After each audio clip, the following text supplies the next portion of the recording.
বাংলাদেশে পাচারের সময় গাড়ি সহ উদ্ধার ৫ লক্ষ টাকার শব্দবাজি, গ্রেপ্তার ২ জন।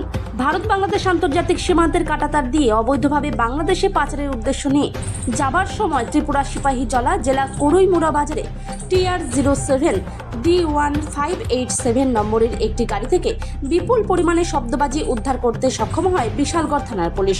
পাশাপাশি গ্রেপ্তার করা হয় গাড়ির চালক ও সহচালককে। অভিযানের খবর পেয়ে বিশালগড় থানায় ছুটে আসেন পুলিশ আধিকারিক দুলাল দত্ত।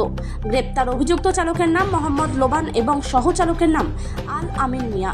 পুলিশ যখন শব্দবাজি সহ গাড়িটিকে আটক করে তখন অভিযুক্ত চালক পুলিশকে কোনো রকম বৈধ কাগজপত্র দেখাতে পারেনি।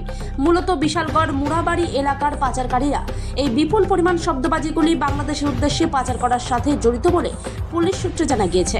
পুলিশ যখন করইমুড়া বাজার থেকে বিপুল পরিমাণ শব্দবাজি গাড়ি সহ অভিযুক্ত চালক ও সহচালককে আটক করে বিশালগড় থানায় নিয়ে আসছিলেন, ঠিক সেই সময় রাস্তা থেকে গাড়িটি ছাড়িয়ে নেওয়ার চেষ্টা করে একদল দুষ্কৃতিকারীরা।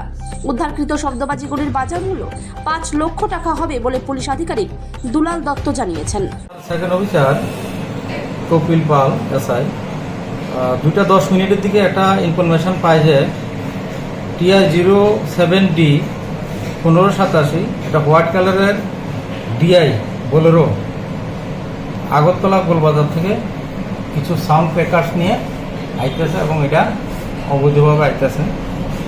তো এই খবর পাওয়ার পরে বিশালগড় থানার এসআই রাকেশ দেবনাথ এবং বাণিজ্য রিয়ান সাব ইন্সপেক্টর দুজনে তাদেরকে স্টাফ দিয়ে পাঠায় এবং এটা ইনফরমেশন ছিল যে গোলবাজার থেকে সেটা কলমচড়ার দিকে যাবে।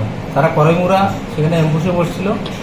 সেখানে যাওয়ার পরে গাড়িটাকে পায়, ডিটেন করে। সেখানে ড্রাইভার এবং অ্যাসিস্ট্যান্ট ড্রাইভার ছিল এমডি